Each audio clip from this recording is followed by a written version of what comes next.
আচ্ছা, good evening students. আজকের যেই টপিকটা সেটা বিএড সেকেন্ড সেমদের জন্য সায়েন্টিফিক ইউনিট 1-এ সায়েন্টিফিক অ্যাপটিটিউড। লাস্ট ভিডিওতে অ্যাটিটিউড নিয়ে আমরা ডিসকাস করেছি, আজকে আমরা অ্যাপটিটিউড নিয়ে ডিসকাস করব। অ্যাপটিটিউডের ফার্স্টে ইন্ট্রোডাক্টরি পার্ট হিসেবে অ্যাপটিটিউডের ডেফিনেশনের রিগার্ডিং কতগুলো ডেফিনেশনস আমরা আগে একটু পড়বো এবং বুঝে নেব। ফার্স্টে হচ্ছে গুড 1959 উনি বলেছেন যে উনি ডিফাইন করেছেন জিনিসটাকে আ pronounced innate capacity for or ability in a given line of endeavor such as particular art, school subject or vocation। তার মানে হচ্ছে ইনেট, লাইফ সায়েন্সের স্টুডেন্ট আমরা, সুতরাং ইনেট ক্যাপাবিলিটি আমরা জানি। ইনেট মানে যেটা ইনবর্ন, যেই পোটেনশিয়ালিটি বা যে ability to perform some specific actions, that is aptitude। এটা হচ্ছে according to good। আরেকজন বলছে individuals inborn potentialities or capacities which are indicative of some special abilities। দেখবে আমরা যখন একটা বাচ্চা ছোট থেকে বড় হচ্ছে, অনেক রকম পড়াশোনার পাশাপাশি অনেক রকম কো কারিকুলার অ্যাক্টিভিটিসের মধ্যে আমরা দেওয়ার চেষ্টা করি, কিন্তু তার মানে এই নয় যে সেই বাচ্চাটি সে সব কিছুই করতে ভালোবাসছে। দেখতে হবে বা জানতে হবে বা বুঝতে হবে যে তার ন্যাকটা কোথায়। কোনো একটা পার্টিকুলার জিনিস সে অটোমেটিক্যালি নিজে থেকেই খুব ভালোভাবে পারছে, সেটা ড্রয়িং হতে পারে, সেটা কোনো ডান্সিং হতে পারে, স্পোর্টস রিগার্ডিং হতে পারে, কিছুও হতে পারে। তো সেটা তার ইনেট ক্যাপাবিলিটি। অনেক কিছুতে হয়তো তার যে তোমার তার যে এফর্ট সেটা অনেক বেশি দিতে হচ্ছে, কিন্তু একটা পার্টিকুলার একটা ইনবর্ন ট্যালেন্ট তার থাকে, যেটা তোরা এমনি ফ্লারিশ করছে, বা একটুখানি পলিশ করে দিলেই তার রেজাল্টটা খুব ভালো আসছে।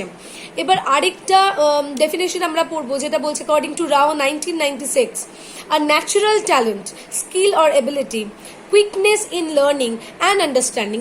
এই যে জাস্ট কিছুক্ষণ আগে যে এক্সাম্পলটা দিলাম, যে আমি এত কিছু শেখাচ্ছি একটা বাচ্চাকে, কিন্তু একটা পার্টিকুলার জিনিস যেটা ওর এমনি করতে ভালো লাগছে বা সেটা খুব তাড়াতাড়ি শিখে ফেলছে, বা সেটা আয়ত্ত করতে ওর বেশিক্ষণ সময় লাগছে না, এবং সেটা যখন ও পারফর্ম করছে তার যে রেজাল্ট সেটা ভীষণ সুন্দর আসছে, মানে তার পারফেকশনটা কম্পেয়ার টু আদার্স অনেক বেশি ভালো।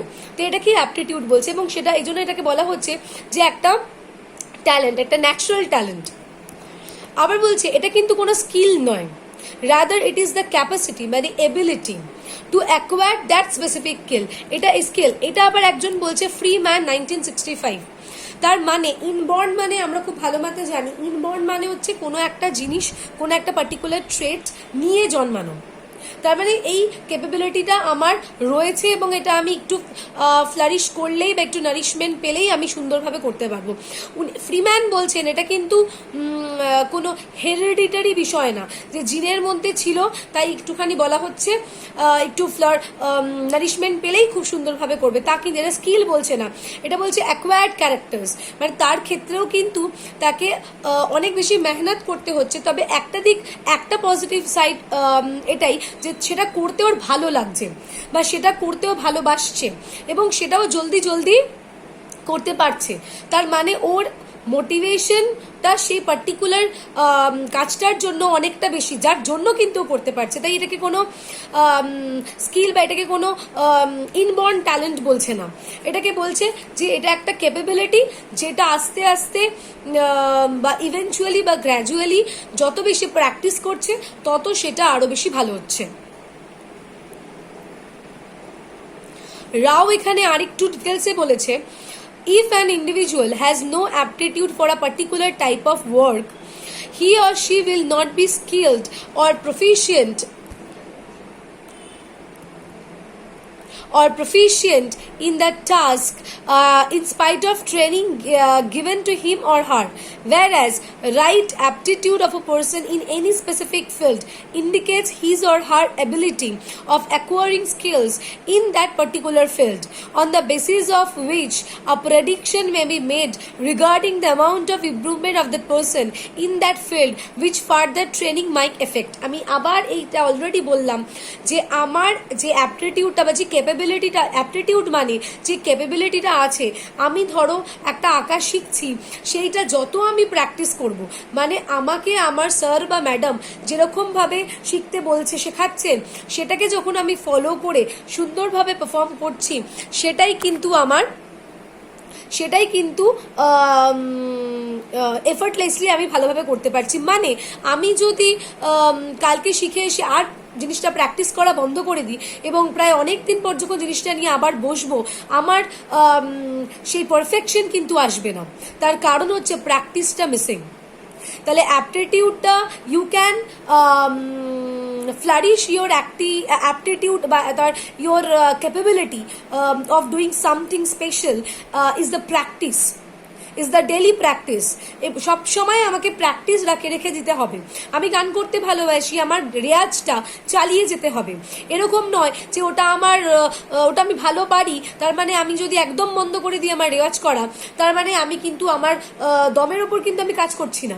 তার মানে আমি বসে রয়েছি যে আমি যে কোনো স্কেলে আমি গান করতে পারবো। তোমরা নিজেরাও, যারা তোমরা গান জানো, তারাই করে দেখতে পারো যে 1 সপ্তাহ বা 2 সপ্তাহ যদি তোমরা দেখো যে কোনো রকমের প্র্যাকটিস করছো না, 3 নম্বর বা 4 সপ্তাহ পর যখন তুমি সে কোনো একটা উঁচু স্কেলের বা হাই পিচের সং গাওয়ার চেষ্টা করবে, তখন দেখবে তোমার ব্রিদিং এর প্রবলেম হচ্ছে।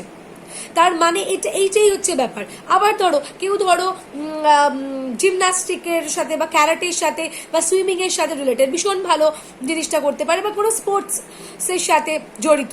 এবার সে ওই একই রকমভাবে প্র্যাকটিস বন্ধ করে দিল।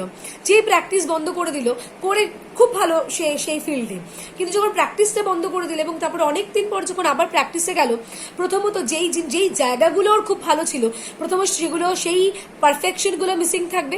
শুধু এইটাই নয়, সারা বডিতে পেন করবে। তার কারণটাই হচ্ছে এইটা যে প্র্যাকটিসটা মিসিং। তাহলে কারণ এটা তো আমার ইনবর্ন কোনো ট্যালেন্ট না, যেটা আমার অলরেডি জিনে আছে এবং জিনে থাকা রয়েছে বলে এটা আমি যখন তখন ভালো করে পারফর্ম করতে পারবো। এটা আমার ইনবর্ন ট্যালেন্ট না। অ্যাপটিটিউড মানে এটা একটা স্কিল যেটা আমি ভালো পারি, কিন্তু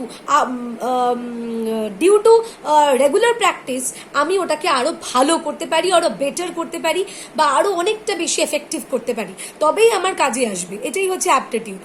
এবং এই পুরো জিনিসটাই কিন্তু সায়েন্স বেস। তার মানে সায়েন্টিফিক অ্যাপটিটিউড মানে বিষয়টা কিন্তু ওটাই যে তুমি যেই জিনিসের ওপর আছো, যেটা নিয়ে তুমি পড়াশোনা করছো, সেটার ওপর কাজ চালিয়ে যেতে হবে। আমি রিসার্চ রিগার্ডিং কাজ করতে ভালোবাসি, তাহলে আমাকে ওই কাজটা চালিয়ে যেতে হবে। আমি হঠাৎ করে একটা টপিক সিলেক্ট করলাম, করে আমি কিছুটা কাজ করলাম, দিয়ে আমি বন্ধ করে রেখে দিলাম, তাহলে আমি ভাবলাম যে আপনি জিনিসটা হয়ে যাবে, বা অনেক দিন পর বসবো, ইজিলি আমি ডেটা কালেক্ট করি, ইজিলি আমি রেজাল্টটাকে মিলিয়ে দেবো, তা কিন্তু হবে না। আমাকে লেগে পড়ে থাকতে হবে। ওটাকেই বলছে যে তোমার একটা ন্যাচারাল ট্যালেন্ট আছে, কিন্তু সেটাকে আরো ভালো তুমি করতে পারো বাই রেগুলার প্র্যাকটিস। এবার মুচিনস্কি 2004 has identified the following primary mental abilities in relation to aptitude in any specific field. এখানে একজন সাইকোলজিস্টের কথা বলা হচ্ছে যে এখানে প্রত্যেক মানুষের যে আমরা যে অটোমেটিক্যালি আমাদের এত কিছু শেখানো হচ্ছে, তার মধ্যে হয়তো আমি নাচটা খুব ভালো করতে পারি, বা আমি ড্রয়িংটা খুব ভালো করতে পারি, কিছু একটা পার্টিকুলার স্পেসিফিক ফিল্ড যেটা আমি খুব ভালো করতে পারি, সেইটাকে ডিফাইন করেছেন মুচিনস্কি একটা কিছু মেন্টাল এবিলিটিসের মাধ্যমে। প্রথম হচ্ছে general intelligence, general learning ability. প্রত্যেকের একটা পার্টিকুলার পোটেনশিয়ালস থাকে, সেই অনুযায়ী সে কোনো কিছু শিখতে পারে। এরকম অনেকেই আছে যে বাঁ হাত এবং ডান হাত দুটোকেই কাজে লাগিয়ে কাজ করতে পারেন। এবার আমরা যতই অনেক প্র্যাকটিস করছি, কিন্তু সেই পারফেকশন আসছে না। কিন্তু তার জায়গায় যে 2 হাতে লিখতে পারে, সে যখন 2 হাতেই লিখছে, তার 2 হাতের হ্যান্ডরাইটিংটা খুব অসাধারণ হচ্ছে। হয়তো আমি লিখতে পারবো বা হাতে প্র্যাকটিস করে, কিন্তু দুটো হাতের, আমি যখন হাতের লেখা প্র্যাকটিস করছি, তার মানে আমি হাতের হ্যান্ডরাইটিংয়ের কোয়ালিটি দেখবো, তো সেইটা কিন্তু আমার আসবে না। আবার ধরো ভার্বাল অ্যাবিলিটি মানে ভোকাবুলারি, সবাই দেখবে কথা বলতে জানে না, হয়তো সবাই গুছিয়ে কথা বলতে জানে না, অনেক সময় অনেকে এক্সপ্রেস করতে জানতে পারে না, হয়তো তার মনে অনেক কথা, বা দেখবে সবাই কিন্তু ডিবেটে পার্টিসিপেট করতে পারে না, সবাই কিন্তু আবৃত্তি করতে যেতে পারে না। এই জিনিসগুলো কিন্তু আলাদা। হয়তো আমি আবৃত্তি শিখলাম, আমি ভালো মতো প্র্যাকটিসও করছি, কিন্তু তবুও কোথাও একটা জায়গায় মিসিং। কিন্তু উল্টো জায়গায় হয়তো সে খুব কম প্র্যাকটিসই করছে, কিন্তু কোথাও একটা তার ভীষণ ভালো লাগার জায়গা আছে বলে তার ওই অল্প প্র্যাকটিসেই হয়তো তোমার থেকে অনেকটা বেশি ভালো পারফর্ম করছে। আরেকটা হচ্ছে numerical ability, mathematical reasoning in problem solving. এটাও দেখবে আমরা প্রত্যেকেই পাটিগণিত, বীজগণিত অনেক রকমের করে এসেছি, আমাদের নিজেদের দেখবে পার্সোনাল কিছু চয়েসেস থাকে। যেমন আমি আমার এক্সপিরিয়েন্স দিয়ে বলছি, আমরা তো ত্রিকোণোমেট্রি করেছি, পেন্সুয়েশন করেছি, অ্যারিথমেটিক করেছি, অ্যালজেব্রা করেছি, জিওমেট্রি করেছি। আমার পার্সোনালি অ্যালজেব্রা করতে ভালো লাগতো, এবং যে কোনো ধরনের সামস আমি যতই টাফ হোক না কেন সেই জায়গাটা কিন্তু আমার সলভ করতে এবং সেটার প্রবলেমটার সলিউশন খুঁজতে আমার ভালো লাগতো, যার জন্য আমি easily I can solve those sums. But সেই জায়গায় যখন আমি অ্যারিথমেটিক করছি সেই জায়গাটা আমার অতটা ভালো লাগছে না, কারণ আমার ভালো লাগাটা মিসিং, যার জন্য আমার ইচ্ছাটা আস্তে আস্তে একটু কম, যার জন্য ট্রিকোনোমেট্রি বা অ্যালজেব্রা যে কাইন্ড অফ সাম সেটা আমার ভালো লাগে। তো নিউমেরিক্যাল এবিলিটি মানে এরকম, আমি জাস্ট একটা এক্সাম্পল দিয়ে বোঝালাম, তোমরা অন্য কিছু দিয়েও বলতে পারো যে সবার কিন্তু কেউ একজন দেখবে তোমার এই যে অ্যাবাকাস যে ট্রেনিংগুলো হয় সব অনেক বাচ্চাদের শেখানো হয়, তাই বলে কি 100টা বাচ্চার মধ্যে 100টা বাচ্চাই ভীষণ ভালো পারফর্ম করছে তা কিন্তু নয়। হয়তো প্রত্যেককেই একই টাইম দেওয়া হচ্ছে, একই সময় দেওয়া হচ্ছে, একই ফ্যাকাল্টি প্রোভাইড করা হচ্ছে, একই মেথড ইউজ করা হচ্ছে, তবুও কিন্তু মানে বাচ্চা টু বাচ্চা ওটা জিনিসটা ভ্যারি করেন। নেক্সট হচ্ছে spatial ability to visualize and rotate objects in space involving figures. এই যে দেখবে এই স্প্যাশিয়াল এবিলিটি মানে হচ্ছে এরকম একটা ছোট্ট এক্সাম্পল দিয়ে বোঝাই যে আমরা যখন রাস্তা পার হচ্ছি তো দুদিক দেখে আমরা রাস্তা পার হচ্ছি, এবার কোনো একটা জায়গায় গাড়ি চলে আসে সেটা বুঝে আস্তে আস্তে রাস্তা পার হওয়া, তার মানে কখন কোন অবজেক্ট কোথা দিয়ে আসবে, কিভাবে কি হবে সেটা বুঝে নিজেকে বাঁচিয়ে রাস্তাটা পার করতে হবে। দেখবে অনেকেই কিন্তু এই জিনিসটা ভালো করে পারে না, অনেকেরই কিন্তু প্রবলেম হয়। আবার দেখবে অনেকেই এরকম আছে যার ভিজুয়ালস, যার ইমাজিনেশন পাওয়ার মারাত্মক, সে ওইটাকে কাজে লাগে তার আর্টে ইউজ করেন। সাধারণত যারা খুব আর্টিস্টিক হয় তাদের দেখবে এই বিষয়টা ভীষণ আছে, কারণ তাদের ইমাজিনেশনটা ভীষণ সুন্দর। যারা কবিতা লিখতে ভালোবাসে বা যারা যে কোনো ধরনের শিল্পী যারা লিখতে ভালোবাসে, কবিতা হোক বা ছোট গল্প হোক বা আঁকতে ভালোবাসে, তাদের ক্ষেত্রে কিন্তু এই ইমাজিনেটিভ পাওয়ারগুলো মারাত্মক। Memory, ability to recall and recognize after a brief exposure to words, symbols, numbers and figures. এইটার যেমন একটা এক্সাম্পল আবৃত্তি। যারা রিসাইটিং করতে ভালোবাসে বা যারা করতে পারে, আমার মুখস্থ বিদ্যা ভীষণ ভালো, সরি, আমি গেলাম গিয়ে আমি মুখস্থ করলাম, আমি শিখলাম, কিন্তু আমি তবুও সেই জায়গাটা দিতে পারছি না, তার কারণ আমার হয়তো শুধু মুখস্থ বিদ্যাটা ভালো আছে কিন্তু আমার ভালো লাগাটা ওখানে মিসিং। এইটাই এরকম এখানে দেখবে অনেকে এরকম আছে যারা বই পড়তে ভালোবাসে এবং তার পাশাপাশি হয়তো কোনো আবৃত্তির কোনো ট্রেনিং তারা নেয়নি, কিন্তু তারা ভীষণ ভালো পরিচালনা করে বা তারা ভীষণ ভালো আবৃত্তি বলে। তো এই জিনিসগুলোই হচ্ছে এবিলিটিসের কথা আমাদের এই সাইকোলজিস্ট বলেছে। আরেকটা হচ্ছে perceptual speed, ability to work quickly and accurately in scanning and perceiving similarities and differences in words, numbers and pictures, mostly related to clerical aptitude. এটা কিরকম, দেখবে আমরা অনেক রকমের বাচ্চাদের দেখি যারা নানা রকম একটু ডেফিসিয়েন্সি নিয়ে তারা জন্মায়, যে তারা যাদের যে ডিসলেক্সিয়া হওয়া বা ডিসগ্রাফিয়া হওয়া বা ডিসক্যালকুলি হওয়া, এগুলো আমরা জানি জিনিসটা কি। এগুলো কেউ হয়তো লিখতে একটু সমস্যা হয়, তোমরা সবাই তারে জামিন পর দেখেছো, তার ওয়ার্ডস মানে লেটার্স চিনতে তার প্রবলেম হতো, গুলিয়ে ফেলতো লেটার্সগুলো, এবং ও সবসময় অন্য কিছু বোর্ডসের মধ্যে ঘুরতো বা অন্য কিছু সে দেখতো। তাহলে এই জিনিসগুলো যে খুব বেশি ভালো করে পারছে। আরেকটা হচ্ছে psychomotor ability to move hands and figures and coordinate their movement. আমরা তো অলিম্পিক্সে যেতে পারি না, বা সবাই ভীষণ ভালো জিমন্যাস্ট করে তো জিমন্যাস্টিকে একদম গোল্ড মেডেল নিয়ে চলে আসতে পারছি না। এই যে নানা রকম স্পোর্টস যে যারা রয়েছে অনেকেই কিন্তু শেখে, কিন্তু সবাই কিন্তু সেই লেভেল অবধি পৌঁছাতে পারে না। তাহলে প্রত্যেক এবিলিটির সাথে দেখো একটা করে স্পেসিফিক ফিল্ড কিন্তু কানেক্টেড। যার যেই এবিলিটিটা ভালো আছে সে কিন্তু সেই অ্যাকর্ডিং ভালো পারফর্ম করতে পারছে, আর যে যত বেশি প্র্যাকটিস করছে তার সেই ভালো লাগাটা আরও পারফেকশনের জায়গায় গিয়ে দাঁড়াচ্ছে। আরেকটা হচ্ছে এই অ্যাপটিটিউড রিগার্ডিং আরও কিছু কথা আছে, যেমন বলছি যে as a matter of fact aptitude in influenced by both biological and cultural factors of an individual. এইটার মানে হচ্ছে কিরকম দেখবে, খুব এই জিনিসটা দেখা যায়, আবার দেখাও যায় না, তবে এই জিনিসটা চান্সেসগুলো অনেকটা বেশি থাকে, যেটা ডাক্তার ফ্যামিলি থেকে ডাক্তার হওয়ার চান্সটা অনেকটা বেশি। চান্স মানে বিকজ অফ, কিন্তু এটা না যে হেরিডিটারি কোনো ইস্যু, হেরিডিটারি ইস্যু কিন্তু নয়, এটা ইস্যুটা হচ্ছে গাইডেন্স, প্রপার গাইডেন্স কিন্তু সে পাচ্ছে, যার জন্য সে ছোটবেলা থেকে যেরকম পরিবেশে সে বড় হয়েছে সেই প্রফেশনটার প্রতি তার একটা ভালোবাসা তৈরি হয়েছে, এবং ওই ভালোবাসার সাথে ভালো লাগা এবং সেরমভাবেই তার লাইফটা ডিসিপ্লিন ওয়েতে চলা এবং ওইভাবেই ও নিজেকে তৈরি করা। এটা আমি একটা ডাক্তার প্রফেশন দিয়ে বললাম, এরকম অনেক আছে, দেখবে অনেক জায়গায় ম্যাক্সিমাম এরকম দেখা যায় যারা গান বা আবৃত্তি বা বই পড়া এই ধরনের জিনিসগুলোর মধ্যে যুক্ত, তাদের পরিবারে কিন্তু এরকম অনেকেই আছে হয়তো এইরকম কালচার তাদের রয়েছে। তাহলে কিছুটা বায়োলজিক্যাল ফ্যাক্টার্স, মানে কিছুটা অবশ্যই বাবা মা থেকে আসে, hereditary reason, due to hereditary reason, due to genes, আবার কিছুটা অবশ্যই পরিবেশ, কারণ এটা আমরা জানি যে পরিবেশটা বড়, মানে স্কুলের পরিবেশের পর মা এবং পরিবারের যে পরিবেশ সেটা একটা বাচ্চাকে সম্পূর্ণ শিক্ষা দিতে ভীষণভাবে সাহায্য করে।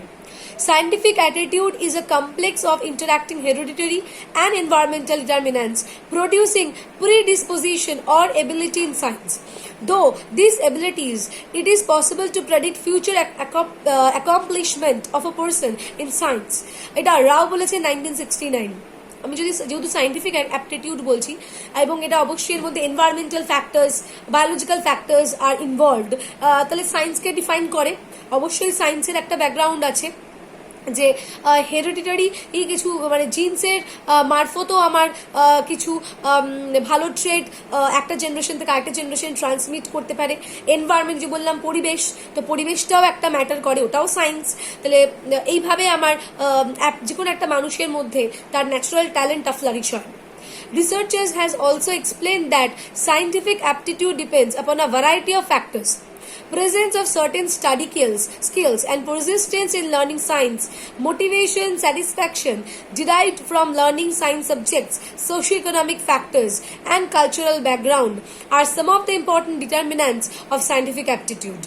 অনেক কিছু ফ্যাক্টরস আমি অলরেডি স্যাটিসফ্যাকশন, মোটিভেশন এগুলো বলেছি। একটা ছোট কথা একটু মিসিং, ওটা একটু বলে দিই। সোশিও ইকোনমিক ফ্যাক্টরস, এরকম দেখবে যে খুবই গরিব ঘরের একটা বাচ্চা, একটা ছেলে বা মেয়ে, সে যেমন আমাদের সীমা দাস সবাই জানি, তারপর হচ্ছে যে জিমন্যাস্টিকটার নামটা আমার ঠিক মনে পড়ছে না, যে জিমন্যাস্ট ছিলেন, মনে করতে পারছি না তার নামটা।